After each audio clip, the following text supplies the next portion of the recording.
afraid this looks a little bit like a government which is flailing around and causing damage by flailing around in terms of some of the tax things that are being suggested. Hello and welcome to Spectator TV.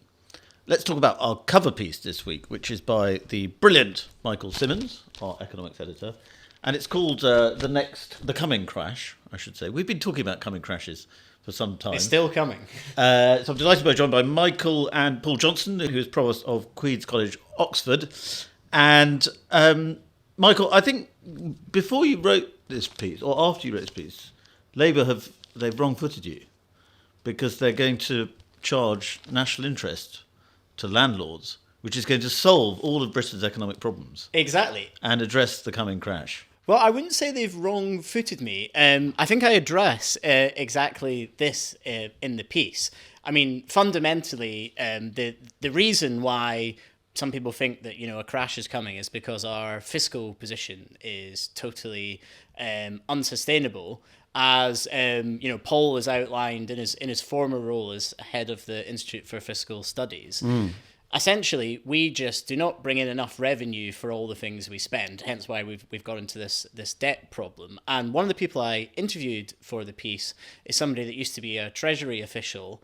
And they said that they thought Rachel Reeves would muddle through this next budget because Torsten Bell, who she's sort of appointed to kind of help put together the economic side of that budget, would be able to find her some revenue raisers. And as you point out, the story today that apparently she's going to go for this national insurance on, the rent income from landlords. But as I sort of go on to describe in the piece, there's problems with that. I mean, not least because, our viewers will easily be able to guess who is going to end up paying that cost, and it won't be landlords. But secondly, and the person I spoke to from the Treasury made this point, that she's only going to be able to come for all these revenue grabs once, unless she's prepared to do something major on tax, so on the basic rate of income tax, or if she's never going to do this, but unless she was to, seriously cut the size of the state, then she might delay the crash or the fiscal crisis for another year or so, but she's not going to be able to pull these wheezes time and time again. And even if she does buy more time by raising, tax on landlords here or tax on businesses there, she's going to make it, it's going to be harder and harder because each of these taxes are going to slow down growth in the economy. And then eventually you may get to a point where you're putting taxes up so much, but you're actually not bringing in any more revenue. So I'm not sure really that they've wrong-footed me. Paul, what do you think about this? Because it seems to me as though every time there's a major economic announcement from any chancellor, if it's successful, it feels like pulling a rabbit out of a hat or sort of patching something together, putting a sticking plaster on a gaping wound, whatever cliche you want to use. And the reason is because, as Michael suggests, there is something very structurally wrong with the British economy that no chancellor, no government is willing to address. Yeah, well, we've got a long-term problem, which is that since the financial crisis, which is now 15 years ago, the economy has barely grown, and certainly people's incomes have barely grown. Meanwhile, spending has increased, particularly post-COVID. We had a sharp increase in spending, which has not gone back down. So the state today is about £150 billion bigger in real terms than it was back in 2019. And that looks like it's here to stay. Certainly there's nothing in the plans which suggests that spending is going to fall as a fraction of national income. Meanwhile, taxes, despite the fact that they're at their highest level ever, are nowhere near covering all of that spending. You've got a government that came in promising not to increase any of the major taxes, and a fiscal situation in which we are currently barely meeting the very loose fiscal rules that this government has set. Now, the question for the budget in the short run, the tactical question, will be what does the Office of Budget Responsibility say about what's going to happen over the next 4 or 5 years? And we don't know the answer to that question. And they may say, actually, to meet your fiscal rules, you need to do a little bit. Or they may say, to meet your fiscal rules, you need to do really quite a lot. Now, in that first case, you can always find 10 or 20 billion quid behind the sofa. If, on the other hand, you're looking for 30, 40, 50 billion to meet those rules, then you're going to have to start doing something really very serious with tax. And probably, I mean, frankly, I think it's quite hard to see how you would raise 40 or 50 billion without breaking some of those manifesto promises on income tax, national insurance, and so on. But even if we do muddle through this year without having to do very much, then because we are sailing so close to the wind on those fiscal rules, the speculation will be here next year before the budget in 2026 because, what will the OBR do now? Will we need to get an extra 10 or 20 billion to meet the fiscal rules? We're in a very difficult position, both in the long run because of low growth and demographic change, but in the short run because back in the budget last autumn, the Chancellor deliberately gave herself almost no room for manoeuvre, and she knew then that if things went even slightly awry in the public finances and the economy, then she would have to come back again. Michael, you start your piece by referring to Dennis Healy, 1976, going cap in hand to the IMF. Is this just a bit of a Tory sort of agitprop? Because the Tories want it to be the 1970s again. They want to come out of their own crisis, political crisis, by establishing that Labour can't be trusted with the economy. And yes, the Tories are the people you need to trust with the economy.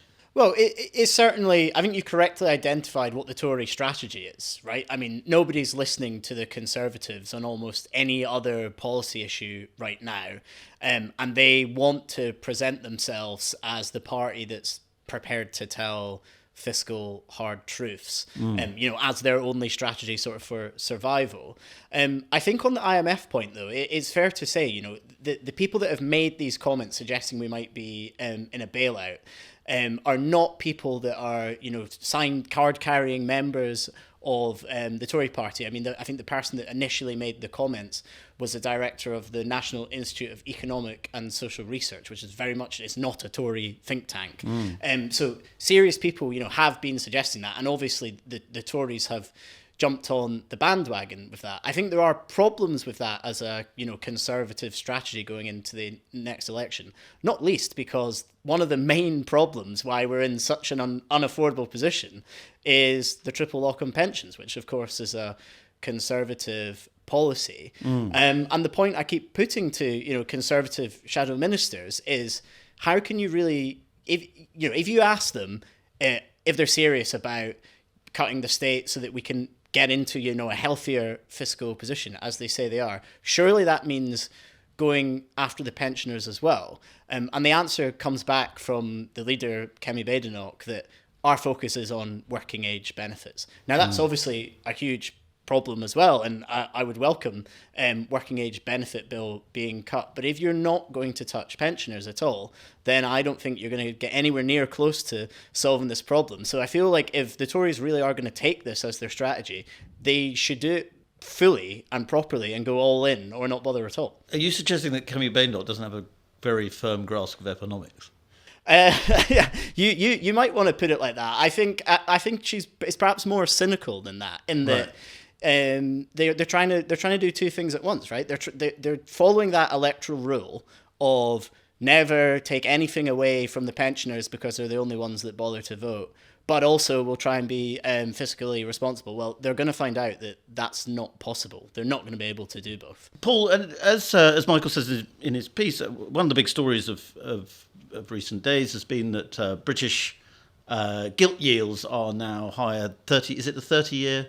Gilt years now, it's the US one is more attractive to investors now, and what I find surprising about that is how long it's taken for buyers of debt to think that the US is a safer bet than Britain, because as we've been discussing, Britain's had structural deficit debt problems for a long time. Well, the US has got serious structural deficit debt problems and a lot of, shall we say, uncertainty, incoherence over its economic policy. But it's obviously a continental-sized economy and the world's central bank, effectively. So it's a very different kind of economy. I mean, the reason I think that the rate in the UK is at high levels at the moment is for exactly the reasons that we've been talking about. We have a persistently high deficit. We've got a very high debt, and it has become evident that this government, like the last one, just can't cut some of the things that we've been talking about. If you can't make a small cut to pensioner fuel allowances, and you can't slightly slow the increase in the rate of growth of disability benefit payments, then it looks like you can't do very much. We've had a spending review, which has fixed spending for the next 2 or 3 years, and we're coming up to a budget where the government is really hemmed in terms of the tax changes it can make. And the tax changes it can make if it wants money. I mean, a lot of the things that we've seen, all these kites that are being flown, lots of things on housing taxation. Well, we do need to change housing taxation, but my goodness, let's put capital gains tax on big properties. Let's slam landlords some more. I mean, this isn't a way to think about it. Let's think about what we should be doing with stamp duty. Let's think about what we should be doing with council tax. Let's think about how we can change the relationship between renting and owner occupation, which is currently vastly favourable to owner occupation relative to renting, rather than sticking an additional tax on landlords. I mean, that's just one example. And we've had yet again speculation about changing the taxation of pensions, which caused all sorts of damage in the run up to the last budget and will cause all sorts of damage in the run up to this budget. So I'm afraid this looks a little bit like a government which is flailing around and causing damage by flailing around in terms of some of the tax things that are being suggested, because it doesn't have a clear view of where it wants to go or how it wants to get there.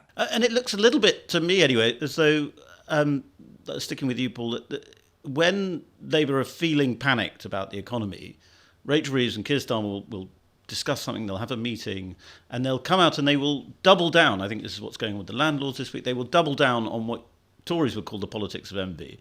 They would double down on this idea that we're going to be bold enough to go after people that we regard as privileged or comfortable. And that's not necessarily a sensible economic strategy. Yeah, as I say, the taxation of housing is a complicated beast. It's really important we get it right. We currently got it disastrously wrong. We massively undertax people who live in big houses, and we massively overtax people who buy big houses, which is just the worst of all possible worlds in many ways. So it certainly needs sorting out. But simply pouring more tax on landlords, as actually happened in the last budget, when stamp duty, unbelievably, on landlords was increased, as you suggested earlier on, will it have the result of increasing rents, because there'll be a reduced supply in the end of housing for rent. So it's really important to get these right. Now, it's also worth saying, in terms of getting tax from better off people, that the last Conservative government was the most socialist government we've seen in decades in terms of how it changed that. It really massively increased taxes on high earners and actually cut direct taxes on people on average kinds of earnings. Now, you won't hear either the Conservatives or the Labour Party saying that, because it's clearly not in their interest to do so. But that's what's happened. And again, I think this is related to the political difficulty of actually increasing taxes on people on average earnings, for very obvious reasons, given they haven't had a pay rise for 15 or 20 years. So you can see where the politics of this are going. But the economics, it's really quite hard, I think, to argue you could get very significant additional revenues in an economically undamaging way from high earners, certainly. Well, Michael, you suggest that in your piece, that actually perhaps the most sensible thing for Labour to do would be to break their pledge not to raise income tax and raise it on, in even just a small amount, on middle earners, which would bring a very substantial amount of revenue. But as Paul suggests, that is very politically difficult, particularly, and not just politically difficult, I mean, economically difficult for the middle classes, who have seen a lot of their earnings, income eaten away by inflation in recent years, who are not feeling as though they are well off. Yeah, I think the problem is, my view is a serious tax rise and proper austerity to the state is inevitable when the crash comes. And I guess the gamble is, if you think that the markets will keep lending to us at rates that we can just about afford for a few more years, then obviously you don't do that before the election, because you've promised not to. But if you think that potentially it's going to blow up next year, or even in 2027, 2028, and then you're forced to go, to do something on those major free taxes that you've ruled out touching, surely it's better to do that, or, earlier rather than later, because if you do it now, maybe you start to get things back on track. Some of your other policies on house building, etc., maybe get you, if you're lucky, a bit of economic growth. And then when you get closer to the election, you can do some giveaways potentially, and then if you're lucky, you've got a chance of surviving in 2029. I think if we just tinker around the edges with these smaller taxes that we've been discussing, then things get worse and worse. And it's not unimaginable that a year out from the election, things are so bad that whoever's the chancellor then, whether it's Rachel Reeves or whether she's been reshuffled out, is putting income tax up within 12 months of an election, and good luck getting re-elected after you've done that. So I think politically it would make sense to do it now, but I mean they're not going to. Paul, finally, it's the situation so bad. We've been reading a lot this year about the highest earners and millionaires and so on fleeing Britain, which of course is disastrous for tax intake. Is that just going to keep spiralling as Britain tries to address its crisis? We are going to become less and less attractive for well-off people and people who are able to contribute large amounts to the exchequer. Yeah, I mean, I think we shouldn't overdo the immediate doom. I mean, I don't think we're going to get some kind of vast crash or an inability to sell our debt, or indeed, and I thought this idea that we're going to have to go to the IMF and we're repeating 1976. That's not where we are at the moment. I mean, that's not. I mean, apart from anything else. I mean, who the hell, where the hell's the IMF going to get money from? But that's not the world we're in. The world that we're in is a sort of longer term stagnation where we will, I think, stagger from pillar to post, paying more than we should, more than virtually any other country on our in terms of debt interest, which is making it very difficult to manage the public finances because that leaves little money left for things we actually want to spend on. We've got a political stagnation. I don't think we've got to have one big crash. What I think we're going to have is a period of more stagnation and more political difficulty. In terms of the millionaires leaving, I think the most recent official figures show that whilst there certainly are some leaving, it isn't more than was projected as a result of, for example, the changes to the non-dom rules, and it was always projected that some people would leave as a result of that, and indeed they have, but that was pretty much factored into the decisions when they were taken both by the last Conservative government and by the current government. Your argument, Michael, to that is that perhaps we're not going to have a coming crash, but that we maybe need one. Yeah, well, for exactly the point that Paul's made there. I mean, I think nobody would say that Britain is, a happy place if you're a young person thinking about your future, about coming on in life in terms of your chances to get serious pay growth, your chances to get on the housing ladder. Now, there's many reasons why our economy is stagnating, but I think our unsustainable fiscal position is a big part of that. It's certainly why the government can't really do, serious investments in parts of the economy. And I think the worst case scenario is that you outline, is that a crash never comes. Politicians are not forced to confront the fact that Britain just doesn't really add up. And then we just continue like this. And 20 years of stagnant wages turns into 30, turns into 40, turns into 50. And I mean, maybe that's okay, but wouldn't you rather be in a country where things are, seriously getting better decade after decade? And I think some kind of crash where the government had to have a serious conversation with the public, because this is not just on politicians, it's also on what voters want from their state, to force us all to have a conversation about what the state does for us and what we have to do for ourselves, to then realign things so that we can, restart the economy, get growth properly going, would be better than just avoiding it and stagnating for decades. At the risk of sounding horribly ignorant, isn't that what Liz Truss would have done for us? I mean, yes, if it had worked. But I mean, Liz Truss, whilst trying to do the kind of opposite policies to the current government, was still had the exact same problem, right? That you are trying to you've got so much you're doing on spending without the revenue to pay for it, and you say, oh fine, well I'm going to these debt markets that increasingly are going to charge you a heck of a premium to pay for it. Now maybe if Liz Truss had got through it, and by the way, it wasn't just down to the way Liz Truss did her budget. There was issues with the Bank of England and the LDI crisis, etc., that we've talked about on Spectator TV before. Now maybe if she had got through that, she would have then done some serious shrinking of the state and realigned things. But the fact is, that wasn't allowed to happen because of how perilous things are, which I think is why you have to have a serious conversation with the public about this. But that's not going to happen unless the crash forces basically all parties to align. Because I think ultimately the Tory strategy that we started the show by talking about won't work, because who's going to vote for the party that says we can't afford to do things anymore, so we're going to have a ton of austerity, while Nigel Farage and Keir Starmer are saying, oh, but don't worry, we'll pay for XYZ. That's a very good point. And I'm sorry to both of you for bringing up Liz Truss again. I think we've discussed the mini budget far too much on Spectator TV over the years. But thank you very much indeed, Paul, and thank you very much, Michael.